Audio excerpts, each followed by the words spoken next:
Joining us on a crisp and cool Friday afternoon in downtown Charlottesville. Take a look at the screen right now and look at the headlines we're going to cover. A handful of these headlines influenced by valued viewers and listeners. Viewers and listeners that not only contribute to the show with their perspective, but say, Jerry, perhaps you should cover this topic, and I weave it legitimately into the program. All we want to do is be the water cooler of conversation, of chitter-chatter in Central Virginia, in Charlottesville, and in Albemarle County. We don't care how the content is originated. We just want it here. I'll give some props to the Charlottesville Police Department. Be the change you want to see. Join the Charlottesville Police Department. Join Mike Kochis' team. Join the brave men and women in blue.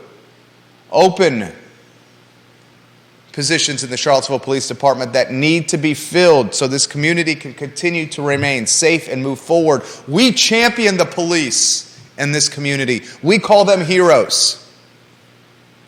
Mike Kochis in the Charlottesville Police Department. Judah Wickower, two-shot. Let's weave in Jay Dubs. Let's weave in the director and producer. Let's weave in one of the most eligible bachelors in the Commonwealth of Virginia. Good Friday afternoon, Judah. Your favorite day of the week is it Friday?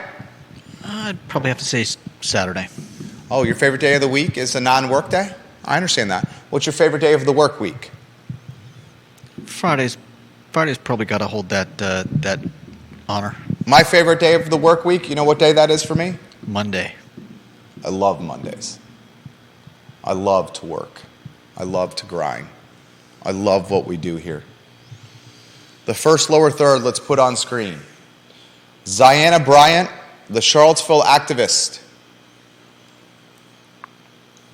Years ago, Zyanha Bryant and Dr. Wes Bellamy stood behind a podium in what was then Robert E. Lee Park in downtown Charlottesville. And Zyanha Bryant, who was still in high school at the time, explained to viewers that were watching her from podium side and the many media there that the Robert E. Lee statue made her feel angry, uncomfortable, and feelings that lacked approachability. And because of that, the statue should be taken down. Zyanha Bryant first gained notoriety for this activism as a very young high schooler in Robert E. Lee Park that is now Market Street Park. Oh, sorry. Emancipation Park. Oh, sorry. What's it called? What's the park called? I have no idea. I don't know what the park's called. Is it Freedom Park? Freedom Park? Sorry. I honestly don't Downtown Mall Park? What was it? Sorry. At this point, you might want to call it Tent Park. Tent Park? Yeah, there's like 3 or 4 tents set up there now. Dude, have you noticed that? Viewers and listeners, I noticed that 2 days ago. Dude, set the stage about that. I mean, I don't know what stage there is to set. I walk Liza once a day. I usually make my way to that park and walk through the park. Let Liza look for scraps. Liza's the I Love CVille mascot, a rescue from Caring for Creatures, Judah's benevolent dog. And I'd say it was probably, I think, beginning of this week. Started seeing tents in the park, and it's a little bit odd. Deep Throat just laughed out loud with your tent park. Dude, I noticed for the first time the tents popping up in Lee Park. Sorry. Emancipation. Sorry. Freedom Park. Sorry. Market Street Park. I noticed the tents popping up as well. It made me wax nostalgic of the Occupy Wall Street movement, a movement that lasted 59 days, a left-wing populist movement against economic inequality and the influence of money in politics, a movement that literally manifested itself in Charlottesville, Virginia during the fall of 2011. In the fall of 2011, Lee Park, Freedom, Marcus, this became Tent City. Were you in Charlottesville then? I was, but I wasn't aware of that going on. I mean, I just wasn't clued into something like that at the time. I would routinely, I'm a mall rat. I'm a downtown mall rat. I've been a downtown mall rat since 2000.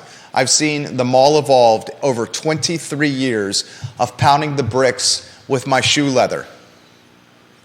Getting into Miller's and Rapture with fake IDs, a fake New Jersey ID that my buddies created in Dabney 101, to maturing, some would say, perhaps not, into a husband and a father of two. I am on the downtown mall literally 5, some cases 6 days a week, and have been on the downtown mall 5 or 6 days a week for 23 years.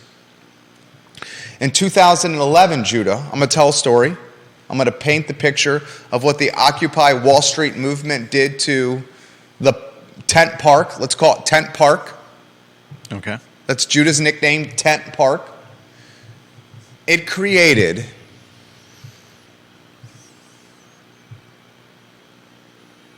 an epicenter of sleeping bags, an epicenter of tents, an epicenter of campfires, an epicenter of lawlessness, an epicenter of filth, an epicenter of drug use and rampant drunkards and intravenous needle usage.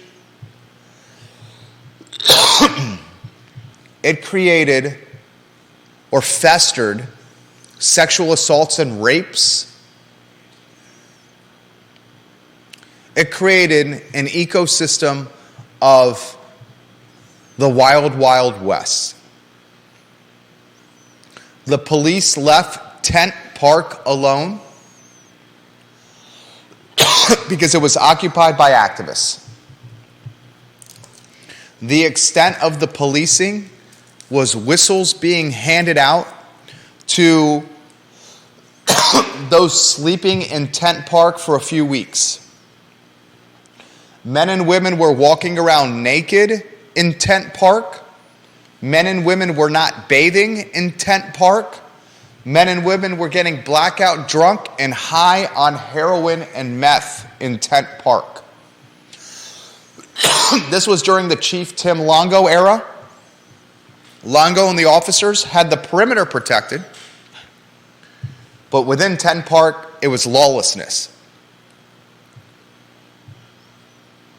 Dave Norris, the mayor at the time, Carole Thorpe, you spoke before council as the head of the Tea Party during this.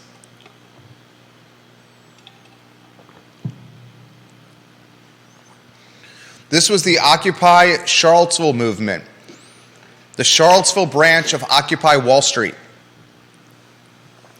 Eventually it got so bad, and what ended the Occupy Charlottesville movement and Lee Park, Tent Park, Emancipation Park, Market Street Park, malaria, was the rapes. It was not the open air drug market. It was not the lawlessness associated with drunkards and drug use and people walking around legitimately naked. I mean, seriously, Google, I'm going to bust out Google. Google Occupy Charlottesville 2011. You want to do the same. Occupy Charlottesville 2011. And then click the Images tab.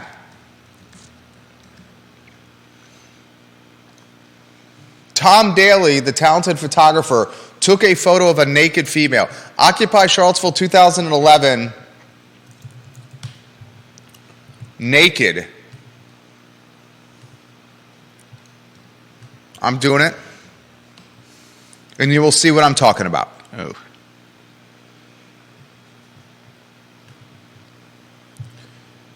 These tents are popping up yet again. The panhandling and the homelessness is getting more significant.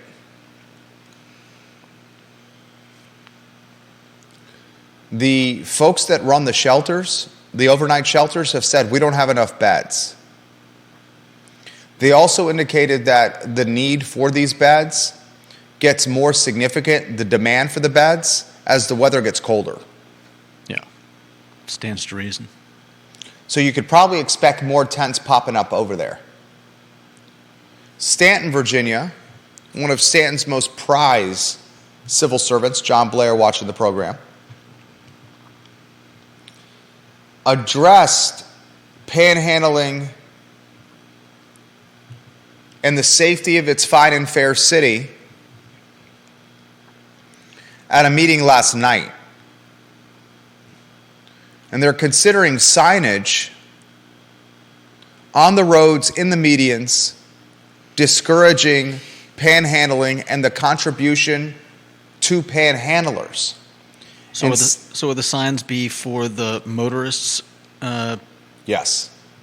Rather than the, because it's not like you can really discourage someone from It setting would be up for the motorists.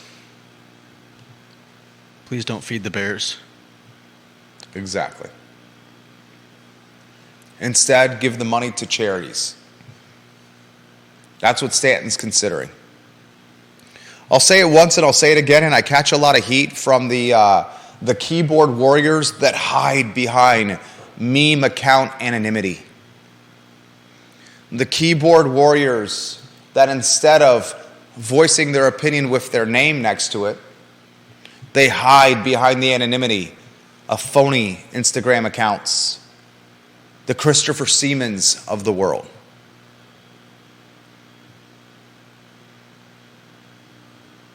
Christopher Seaman is essentially a meme.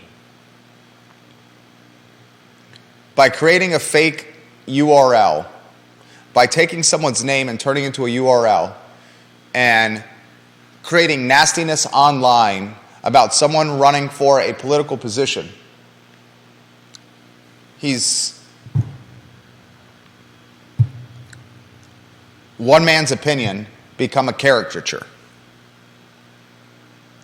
Like the guy that's on the art palette when you go to Busch Gardens or King's Dominion or Six Flags, and an artist draws you on a palette, your face, and everything is exaggerated. Caricaturist. Taken out of context for the sake of humor. It's a meme. Staunton is getting ahead of the panhandling and the homelessness. I have yet to see City Council address this.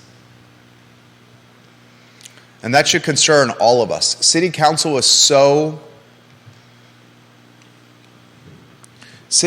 right now is so punch drunk with upzoning and the draft zoning ordinance and diversity, equity, and inclusion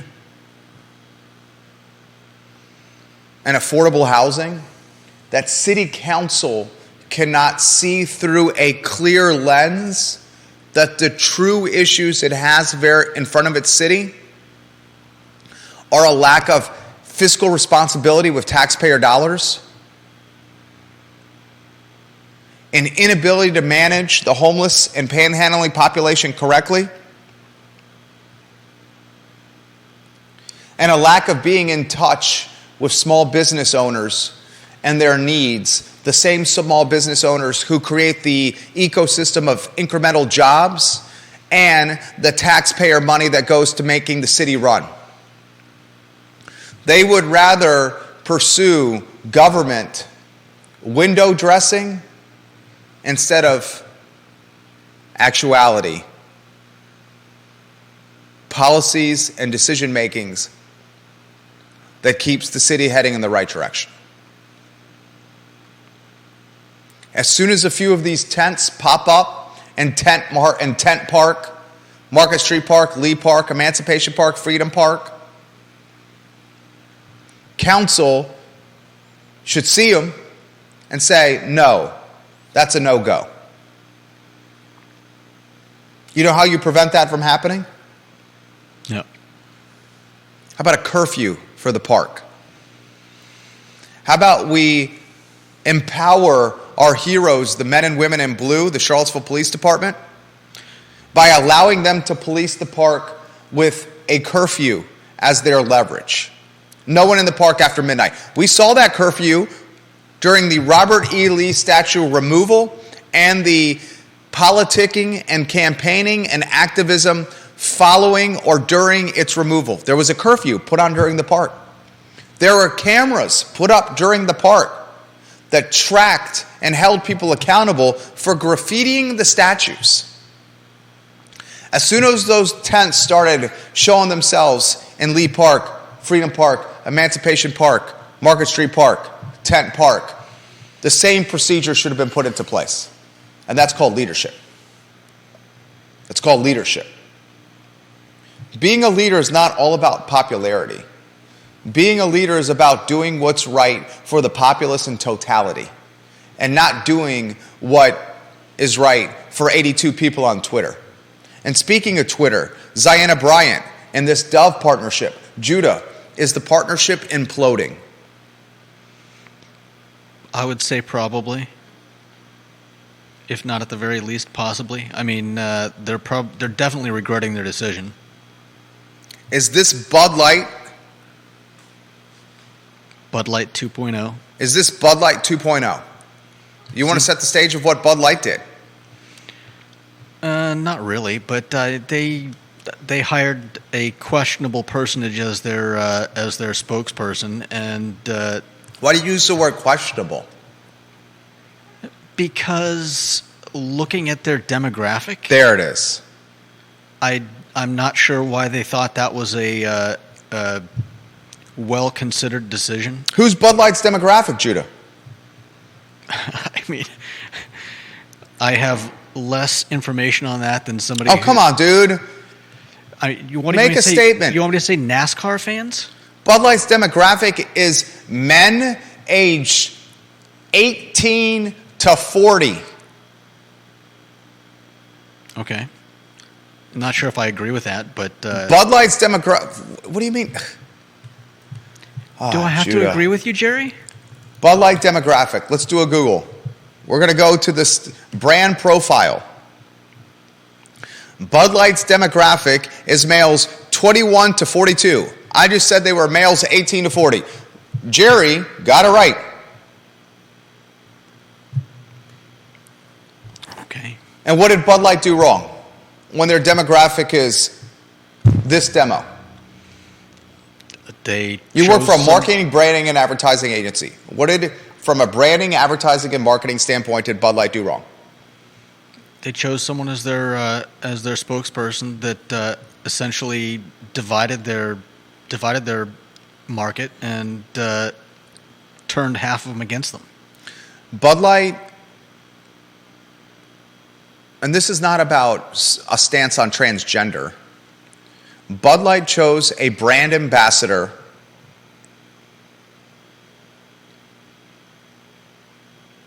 that was a trans person. And the ambassador they chose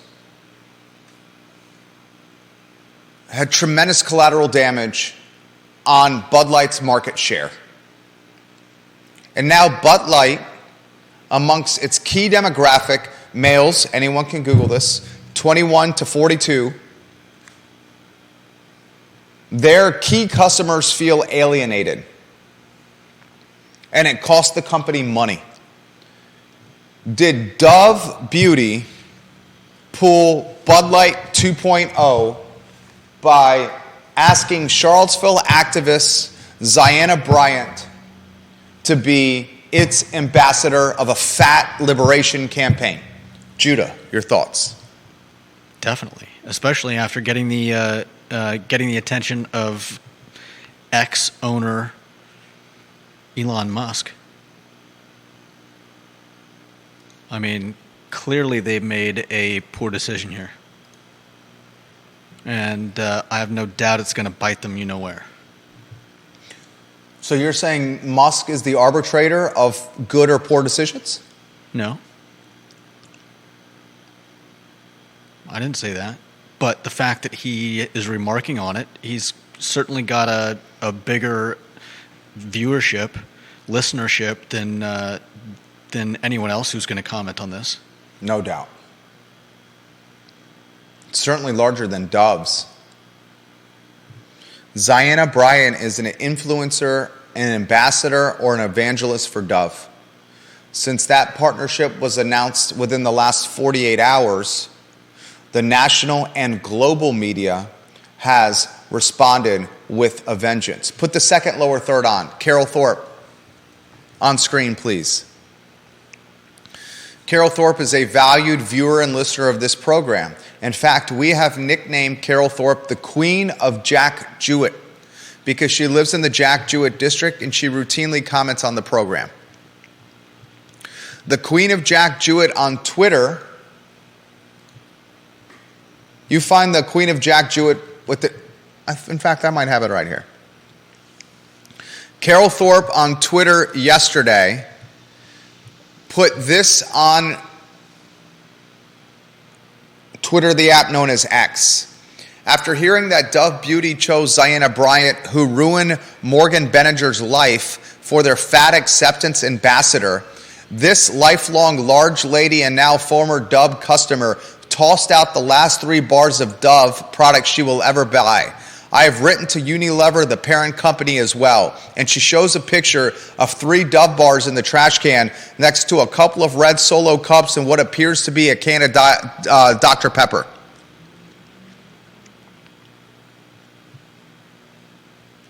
Carole Thorpe, the Queen of Jack Jewett, who comments on the program every day. I look forward to her perspective. Her tweet is now circulating in global news outlets. And as part of the basis, I'm talking Daily Mail, I'm talking New York Post, I'm talking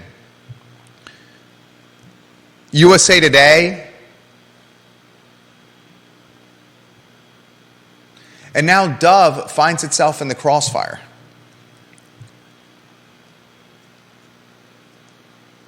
There's something in the water in Charlottesville, man. There is something under the ground. What is it with earthquakes? Is it the tectonic plates? Is that what they are? Tectonic plates, yeah. Tectonic plates? Are the tectonic plates in this community shifting and creating some kind of natural gas of crazy?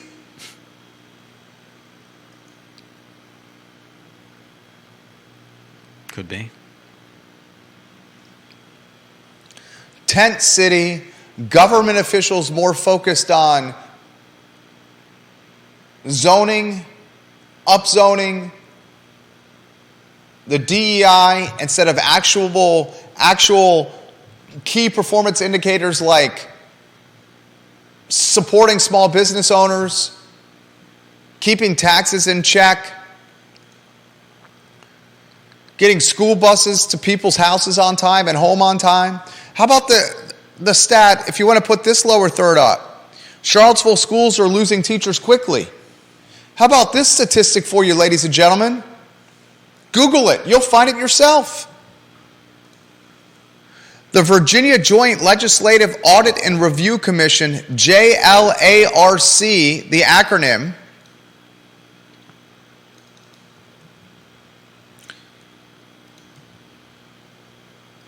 has published a recent report that says Charlottesville City schools are struggling to hire and retain teachers at an extremely concerning clip. A teacher vacancy rate, the state average, 4.8%. Charlottesville City, 7.7%. Thank you, John. You too.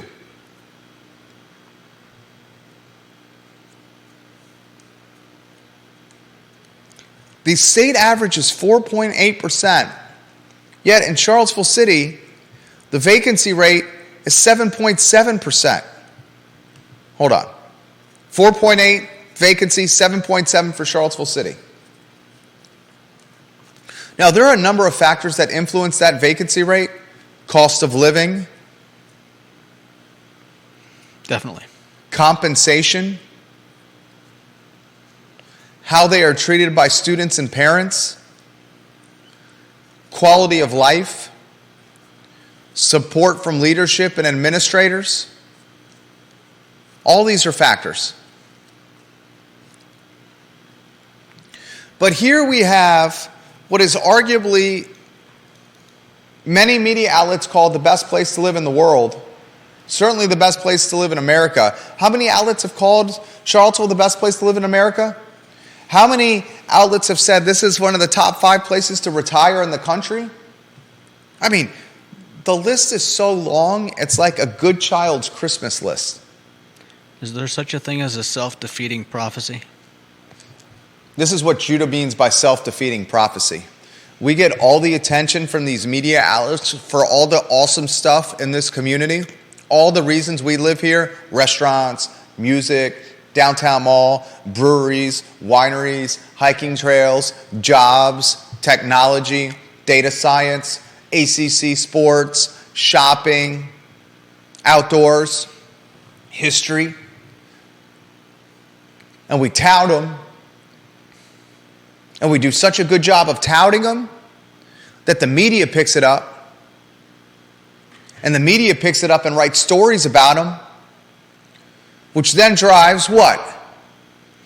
Out-of-towners with bags of money, Scrooge McDuck spitting gold coins out of their mouth, pushing gentrification at aggressive clips that other communities with less amenities do not experience. Is that what you meant? More or less, yeah. I think that is undoubtedly a factor. Well said, Judah. Michael Buchensky asked, are these teachers going from public to private schools? Some. Some are just leaving, I think. There it is. There it is. And you ask, what do you mean some are just leaving the profession? Think about what a teacher does. A teacher's skill set is scalable to a number of different fields. Jason Howard says it's a victim. We're a victim of our own success. Remember yesterday when Judah Wickhauer and I were looking for that word? If you had Segura panels on your roof and you try to close your house, you try to take your house to closing, and the panels by Segura, now that it's out of business and the warranty is null and void, that you may have this white elephant, I called it. That wasn't the right word. The red herring, that wasn't the right word. And we were both searching for it. Probably 36 viewers and listeners sent us emails or DMs or text messages and said, Jerry, the word you were looking for was albatross. And as soon as I saw it, I was like, that was the word, albatross. It's a good one. Quagmire is another one. But I think albatross is more applicable. A quagmire is more of a problem, where an albatross is something that is proverbially hung around your neck. Yeah. That you can't shake. Yeah. It's a curse. It's a curse. Quagmire is just kind of like it's a problem in front of you. Well, it's like a swamp or a quicksand that gets you stuck and mired and unable to move forward. We become victims of our own success. You know who's more punch drunk with themselves than anybody I've ever seen? And I'm going to lead the charge on that. Charlottesvillians. Charlottesvillians, we are punch drunk with Charlottesville. Charlottesvillians, and Charlottesvillians is a term, Charlottesville residents, Albemarle County residents, many of us that live in Central Virginia, I'll call Charlottesvillians.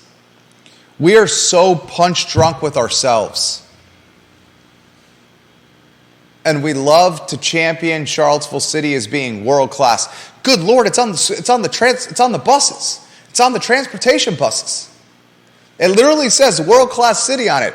The people that drive the buses, the people that did the branding on the buses, put world class city on their own freaking buses.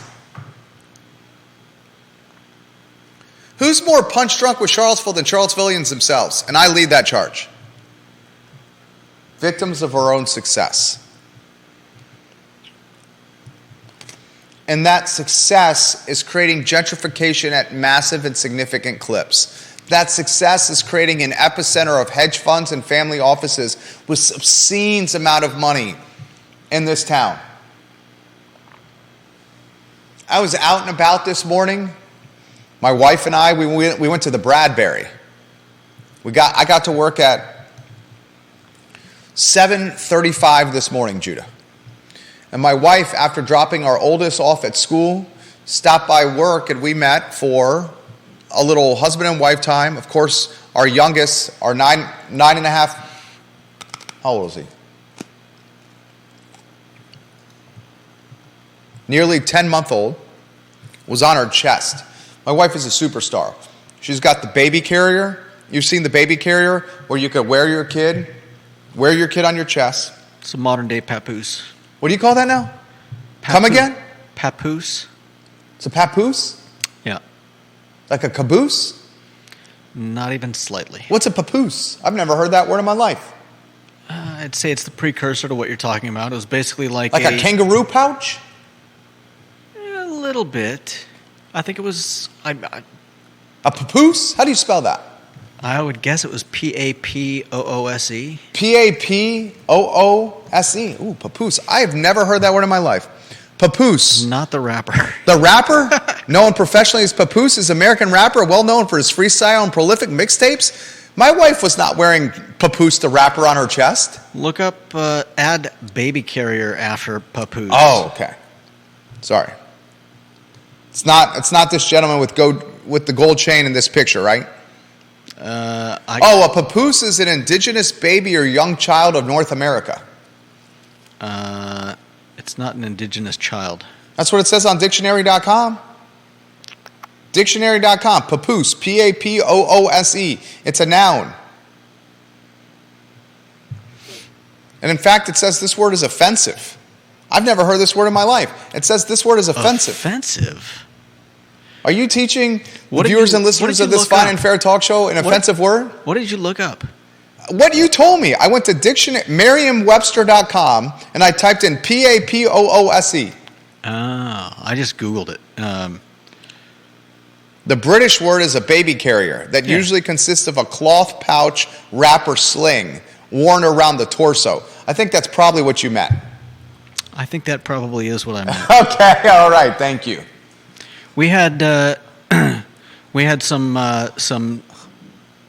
neighbors in Santa Barbara who are Hmong, which are an indigenous group from, I believe, Vietnam and Cambodia, that area, and they'd given my parents some, several basically quilted fabrics. Deep Throat says it's a sling. Sarah Hill Buczynski says, I thought it was a Native American child carrier. Yeah, basically. What's the plural of papoose? Papice? Papai? Papooses? I would guess the last one. Papooses or papai? Or papoor? Is it papi?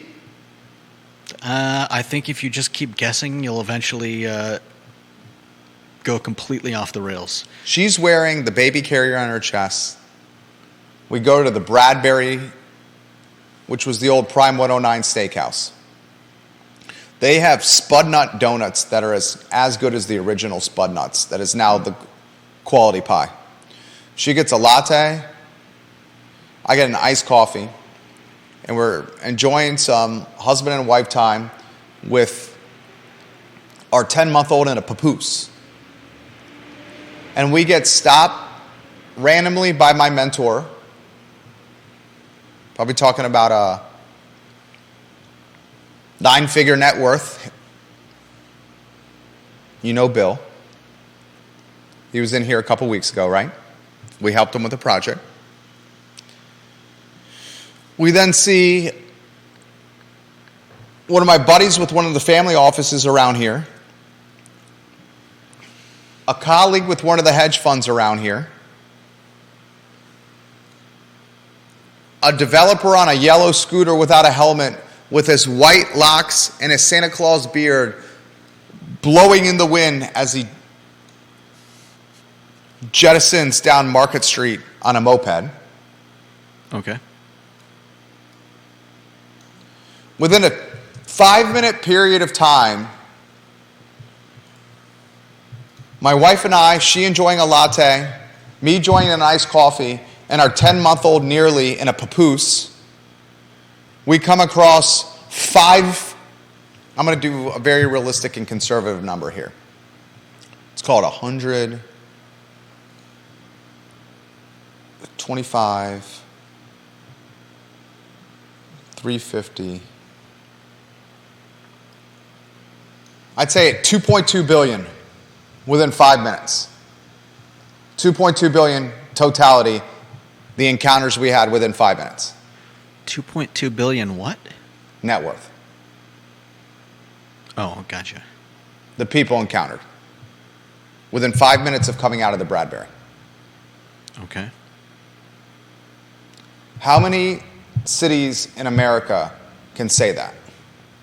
Now, there are plenty out there, but not many of them have a population of under 50,000 people. You're going to say San Francisco, you're going to say Manhattan, you'll say Los Angeles, you may say Austin, you'll say Miami, but how many with a population under 50,000? What's Greenwich, Connecticut's population? Greenwich's population is, according to Wikipedia, roughly 64,000 people. Jackson Hole and Aspen are great examples. What's Jackson Hole's population? You look up Aspen's population. You look up Aspen's population. Damn, that's a great one. Jackson Hole, great suggestion, Deep Throat. 10,849 people. He says 6,000 year-round. In 2021, the population count for Jackson,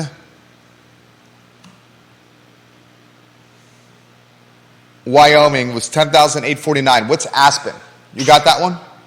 Yeah, less than 7,000.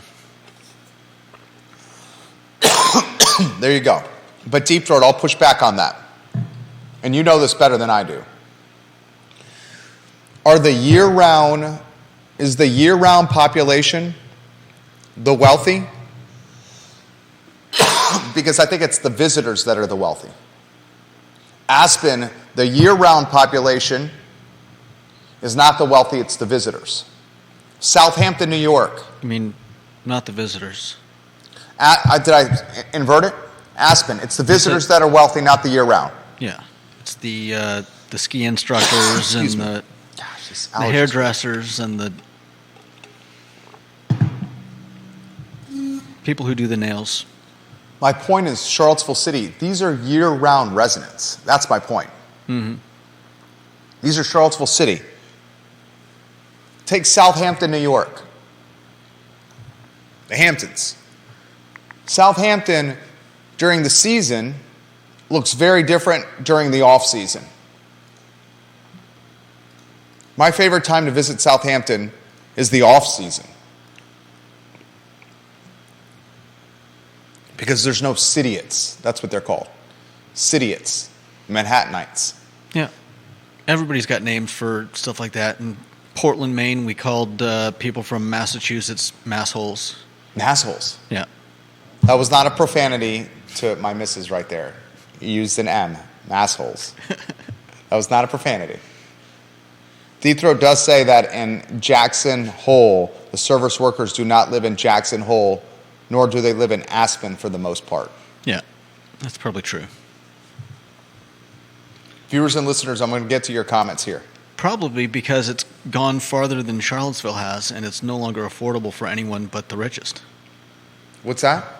I think that was a good statement. I just did not hear it.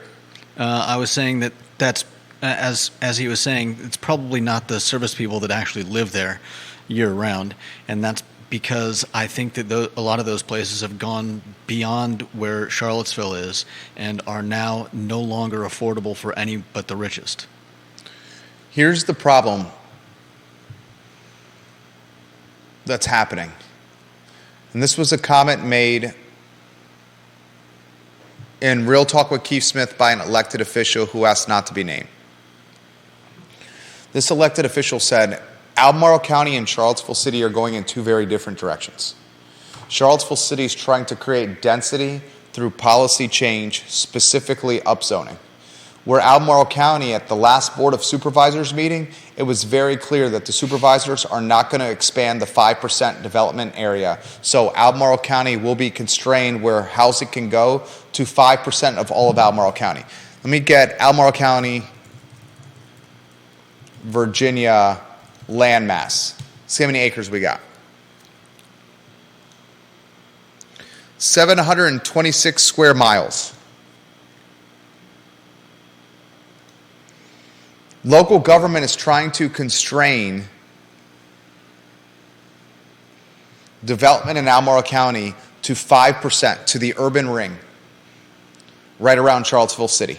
The ring right around Charlottesville City, Albemarle County, is trying to constrain development to. Developmental area. So you have this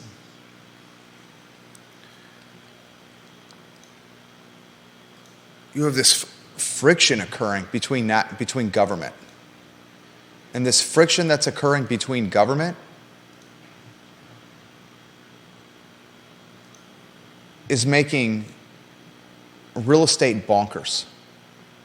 Charlottesville City is land constrained. It's only 10.2 square miles. Mm-hmm. The county that surrounds it is 726 square miles. Charlottesville realizes that it cannot grow anymore. It created a revenue sharing agreement where it limited its growth potential.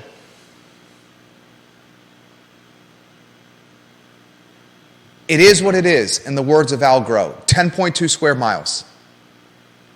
So it's doing everything it could possibly can to put housing in every nook and cranny of that area. But it's run out. And Albemarle County is saying, we're only going to allow the development in this urban ring. And we're not going to allow it to expand into the remaining 95% of the county. So you have this point of friction. You have this dichotomy, a division or contrast between two things that are or represented as being opposed or entirely different. Albemarle County and how it looks at land use and development, and Charlottesville City and how it looks at land use and development. That's a dichotomy. If Albemarle and Charlottesville City looked at land use and development with a lens of unification, you would have much more affordability. You'd have much more ubiquitous and relied upon transportation. You'd have much better policing. I'm not throwing shade at police, but you basically have 3 policing departments servicing the same area. Albemarle, Charlottesville City, the University Police Department, heck, throw in the Virginia State Troopers. You got 4. How many transportation departments are out there? You got CAT, you got Jaunt, you got University Transit Service, you got the Albemarle school buses, the Charlottesville school buses. Why don't we just have the Central Virginia Transportation Service? One transportation brand and infrastructure that handles public transportation for Albemarle and Charlottesville. Call it Blue Ridge Transportation. Perfect segue to the Blue Ridge Venture Fund. If you want to supercharge your business, the Blue Ridge Venture Fund will supercharge your business. I am connecting business owners that need capital with high net worth individuals that are looking to infuse capital into said businesses. We also offer them office space, branding and advertising services, and our supply chain of attorneys, accountants, engineers, architects, fixers. Blue Ridge Venture Fund.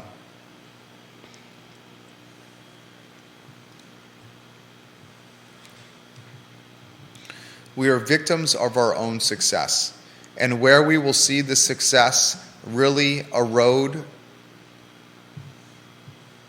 is with the labor that services the amenities we love. It's with the labor that provides the schooling for our children. Not to mention the police, the fire department. Talk to me, Judah. Take it anywhere you want to go, Judah. I wasn't going to take it very far. I just Talk to me, Judah. There are Love when you talk. anybody not in one of those high paying jobs is gonna be feeling it around here.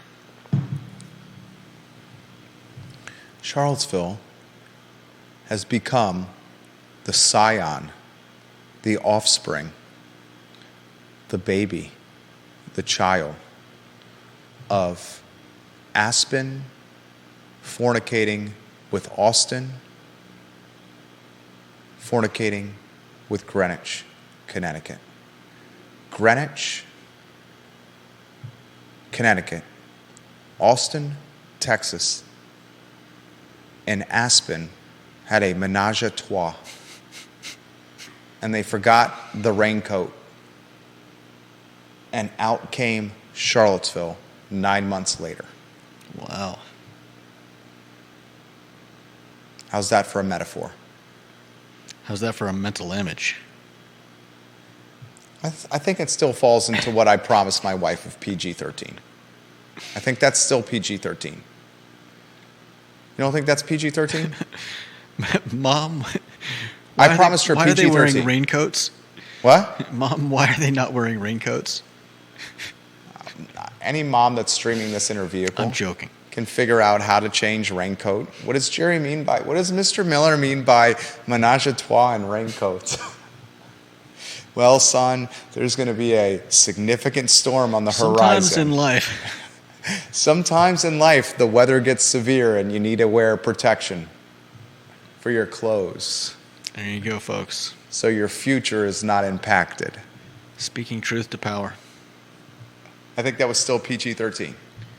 Charlottesville, Virginia is the menage a trois baby of Aspen, Greenwich, and Austin.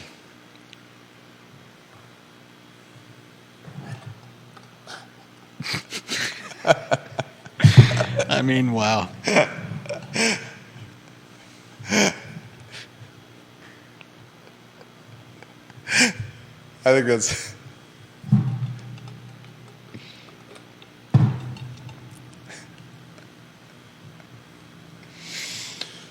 And here's why you have Albemarle County teachers fighting for union rights, and why Charlottesville teachers and Charlottesville public school employees fought for union rights and had success, and why Albemarle public school employees are fighting for union rights. Because they want to get paid more? They're trying to fight tooth and nail to live in the jurisdiction that they work within. A lot of us are.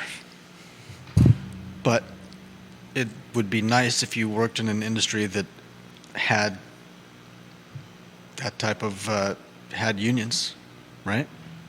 Not everybody can work in an industry that has a union that can help them raise their wages.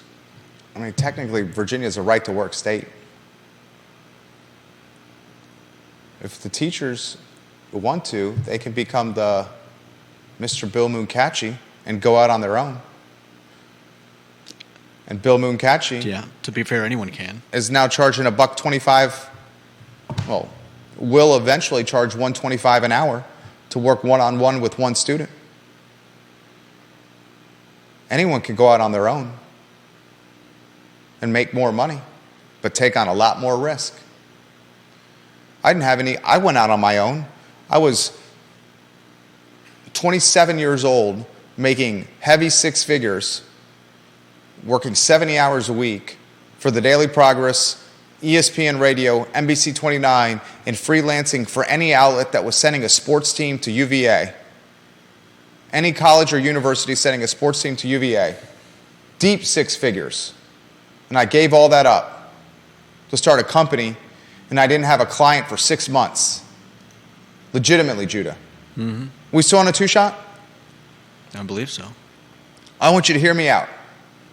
You, Judah Wickhauer, can go out on your own right now.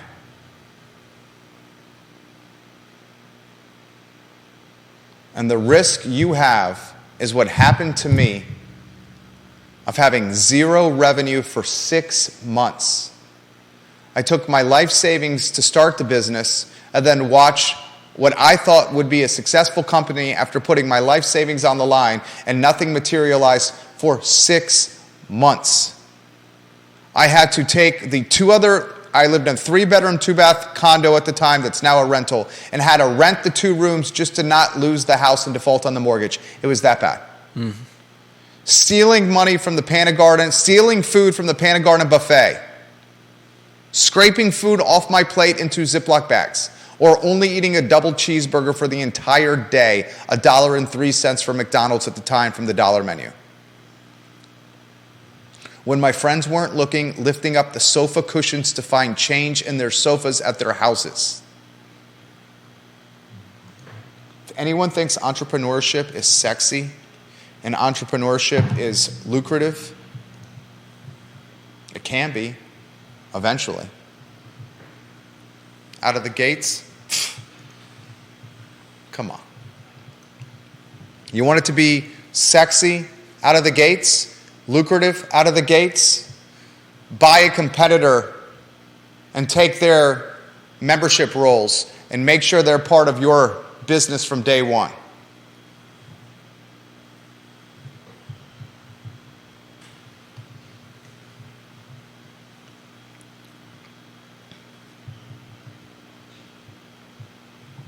Chad Wood says, I'm getting close to R-rated and close to 4-letter words. Still PG-13, though. Still PG-13.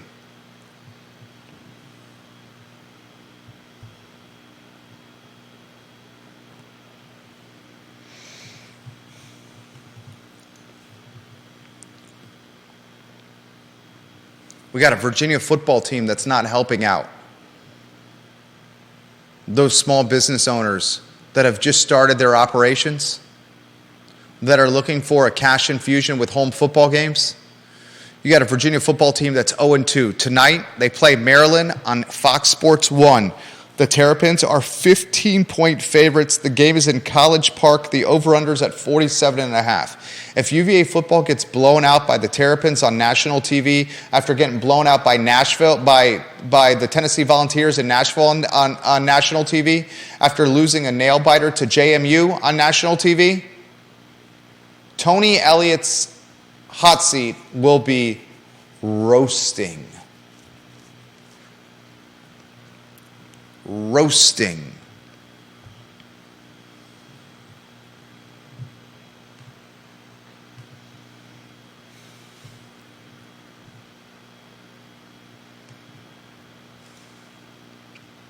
And I want to close with talk about this school board race. You can get Spud Nuts, Stephanie Wells Rhodes at the Bradbury on the downtown mall. The old Prime 109 Steakhouse, the old Bank of America building. They legitimately have Spud Nuts there. Fresh, made day of. A potato cake donut. That's decadent and delicious. Downright delectable. I like the alliteration. I think people know. I listen to the show that I like the alliteration. Yeah. Oh, Chad Wood, I think his seat's going to be really hot. Judah, the viewers and listeners have asked for some commentary from you. Okay. Michael Buchensky says he wants to sit in Judah's chair. I said there's only one chair for J-Dubs. We've got other chairs. Now is your time to shine for the Juan Sarmientos of the world, for the Carly Wagners of the world. Oh, is this the end of the show? Is this the... I just can't let you forget. Go ahead. And my voice is killing me. All right. You use my voice so aggressively every week. Show is yours. All right. Let's see. I brought up the tent park, and it's... I've got to say it's a little bit disconcerting, but in defense of them, I've never had any problems with them. I've never felt threatened by any of them. And the other day, I was walking along the outside of the park, and one of them gave Liza, my dog, an entire burger that he'd gotten at I believe at Haven. Hold on a second. Let me understand something. Okay. Someone living in a tent in a park, right? Yeah. I mean, Got a free burger from a shelter.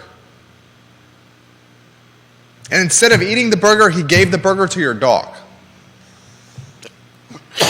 Is that what you're saying? As far as I know, Does anyone have a problem with that? Liza didn't. No, I'm sure Liza was quite happy. The Haven, who has limited, the Haven, which has limited resources, gave free food to a person who has no home and no money, and that person took the free food that it got from the Haven that has limited resources, and instead of even eating it, gave the entire burger to your dog. That's what you're saying. Is that what you're saying? That's my guess. It's not like I watched him get it at the Haven. It's not that I. Well, the Haven's across the street. Yeah. I've also never seen the guy before, so I couldn't. He lives in a tent in a park. I never said that. Yes, you did. No, I didn't. Okay. What did you say? I said, as I was walking Liza around the edge, one of the guys in the park, I don't know him, I don't know who he is, I've never gone up to the tents and taken pictures of the people there, so I couldn't identify. But you did say you thought that the burger was from the Haven. Yeah.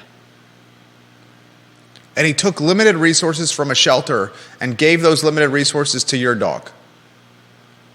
I'm sure that not... That's what you just said.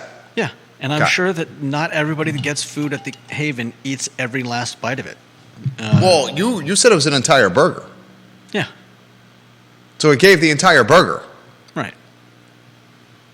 So this is not about eating. He didn't eat any of the burger. Sure, okay.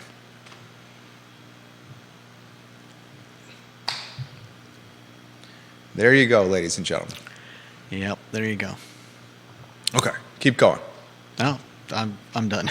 No, please. I made my point. I mean, at least I tried to. What was the point? Oh. Well, let me start at the beginning. While I've been through the park, and it is disconcerting to see people in tents and having tents in this small little park, I've never felt threatened by anyone there. I've never been accosted by anyone there. I've never been called names by anyone there. I know we talk a lot on this show about people causing trouble and swearing and being generally obstreperous. That was good. It's Scary. the first time I think that word's ever been used. On the downtown mall, I have never had any problems with any of the people in the park. And, I don't know what else to say. I don't think any of them are. I think these are different people than some of the people that definitely need mental help, who have been seen on the downtown mall yelling at people and causing trouble. And Do you think the people should be living in tents in a public park? do I think they should? Ideally, no. They would have a place to live, but it is a public park, right? I mean, Virginia has this basically written into its laws, correct? They could put a curfew on the park. They've done it in the past. Fair enough. A curfew can be put on the park. I explained during the Ari Lee. Would you rather they put their tents up on the downtown mall? That's already happening. Is it? Yeah.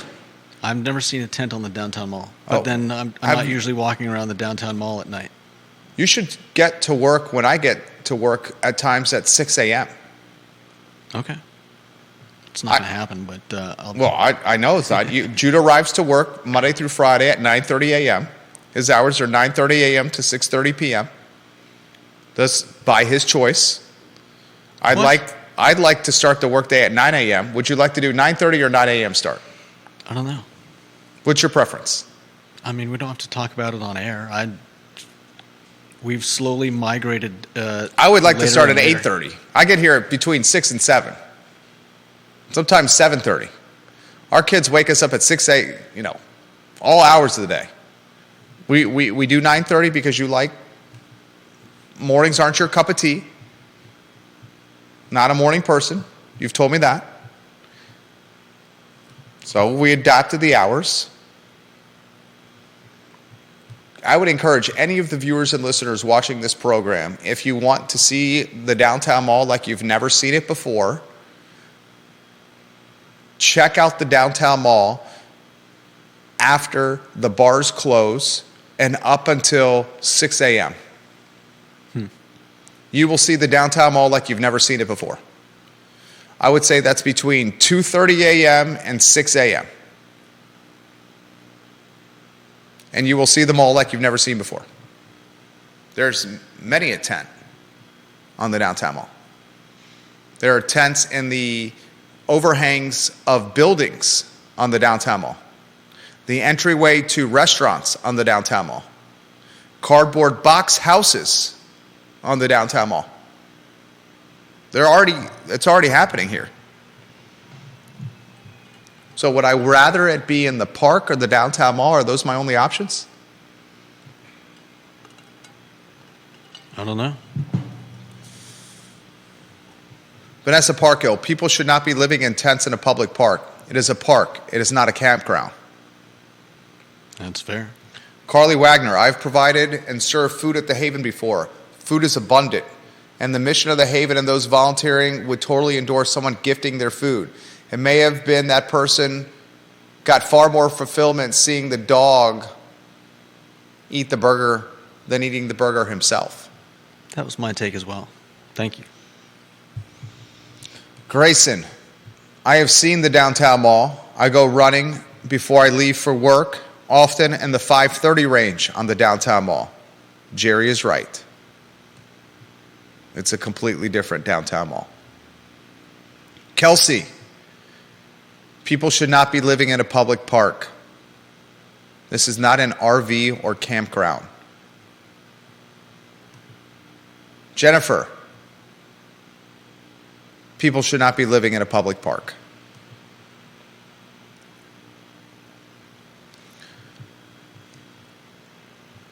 I totally agree with getting more work done before 7 a.m.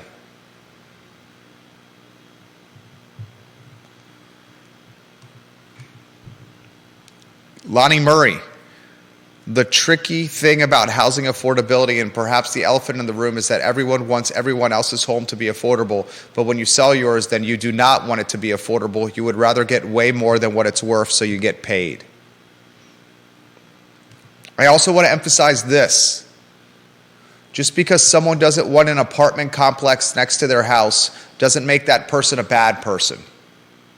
Right.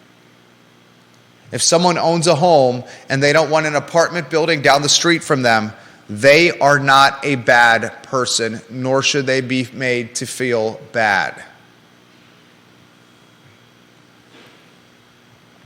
If anyone thinks that an apartment complex down the street from their house is going to drive value for that person's house, you are not living in today's reality.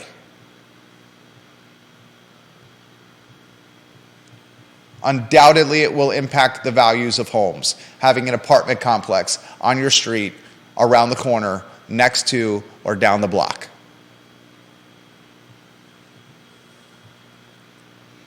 Jason Howard,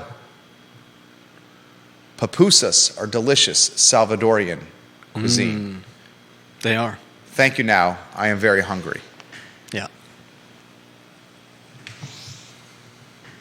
I appreciated your firsthand perspective of the burger, tent park, Liza licking her chops, and your commentary and conversation on today's show.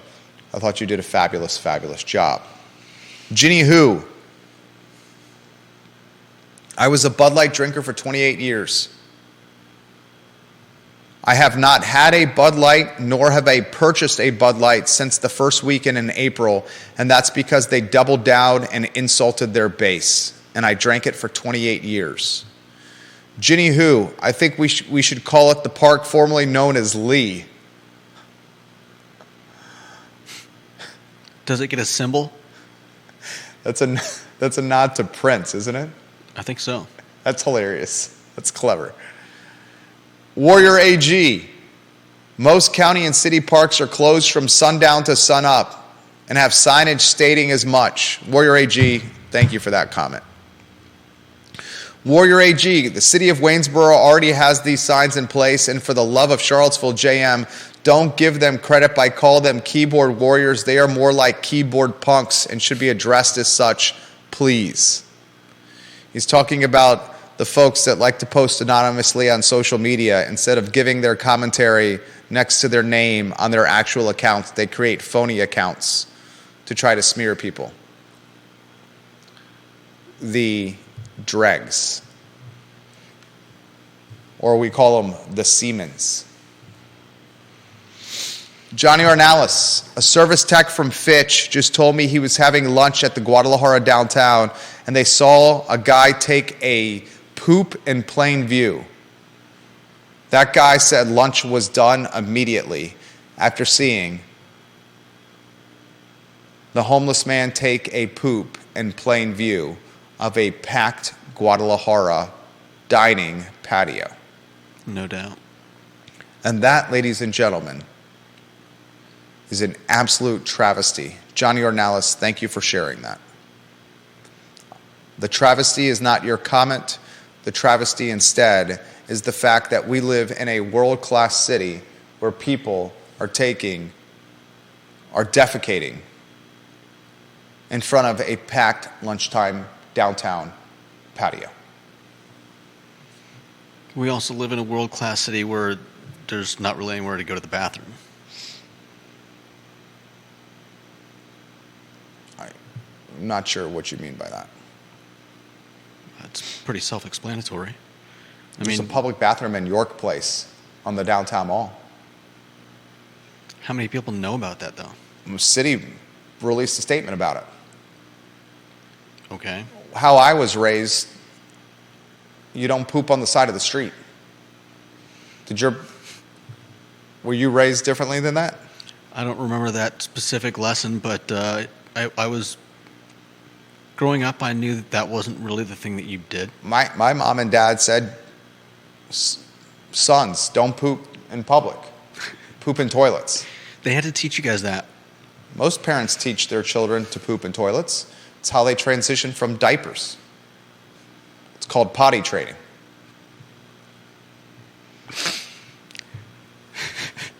Okay. Isn't that what potty training is? It is. You take the diapers off and you poop in the toilet. Yeah. I wasn't arguing that part of it. I was just surprised that your parents had to teach you guys specifically not to poop outside. Johnny Ornalis, one of the owners of the Guadalajaras out there, said, I'm sure this gentleman could have walked inside to Guadalajara. They would not have minded if he pooped in the toilet as opposed to pooping in front of their customers. I think that's probably a safe bet. I think that's probably... Pass that on to you there. I think that's probably the best comment of this last little... He passed it on to you. Mm-hmm. That there are bathrooms that you can go to the bathroom in. Yeah. Guys, this past week, if we go on a one-shot and I'll close. This past week of the I Love CVille show, Judah and I have worked extremely hard on. We cover commentary and topics and stories that are raw and real, authentic, and applicable.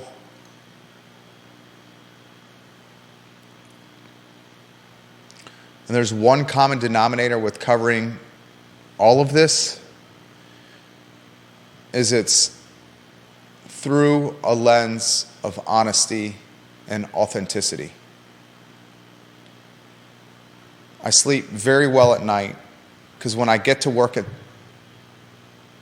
sometimes before sunrise and head home sometimes past sunset, I know that I put every aspect of work and passion and focus and honesty into my day.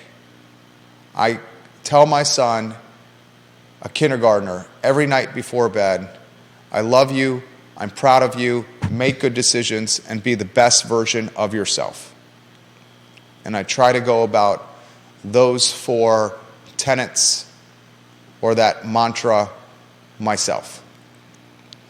So when you are out and about in Central Virginia, in Charlottesville and Albemarle County, or this region that we love so, so, so dearly, I encourage you to show love,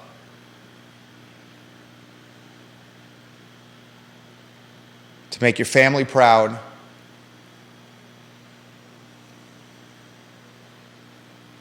to make good decisions, and be the best version of yourself. For Judah Wickhauer, my name is Jerry Miller.